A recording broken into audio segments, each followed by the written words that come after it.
Product marketing versus development.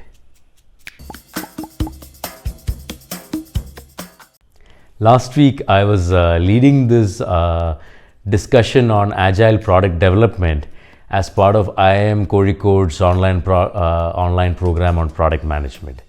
And there was a very interesting question from one of the participants, and her question was, how can Agile Product Development with its incremental improvements work when your marketing team is going all out and bringing in all sorts of customers? Similarly, last week I was on a ride with a bunch of my cycling buddies, and one of my cycling buddies, who's a marketing professional, asked me a very similar question. And his question was that a few years ago, everybody was talking about marketing and how marketing was more important than developing products.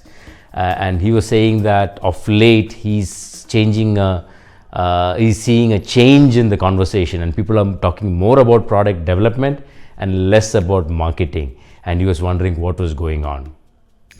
Now, to my mind, you cannot think of these as mutually exclusive. That is, you cannot just do product development and ignore marketing.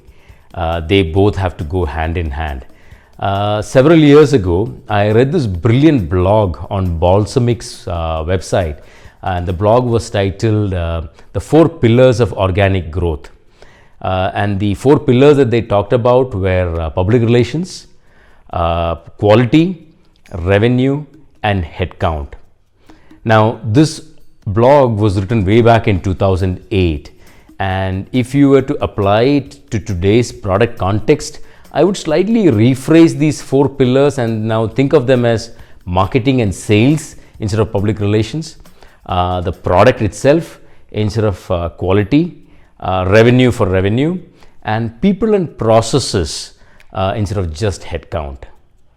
So you cannot have marketing bring in thousands of customers if your product is not ready to cater to the needs of those thousands. And there is nothing worse than making a promise to a customer and disappointing them when they actually use the product. And if you want to lose your customers, that's the best way to do it, and something that you definitely want to try and avoid. You want to make a promise and keep the promise. So as a product manager, you need to work very closely with your marketing team to identify your target audience, the problem you're solving for them, and your product's value proposition. And in the early days of the product, you need to make sure that you're targeting only early adopters and getting those customers into your fold and learning with them, because early adopters are more forgiving than the general masses. Now, even when you're developing a critical new feature for an existing mature product, you probably don't want to expose it to everyone.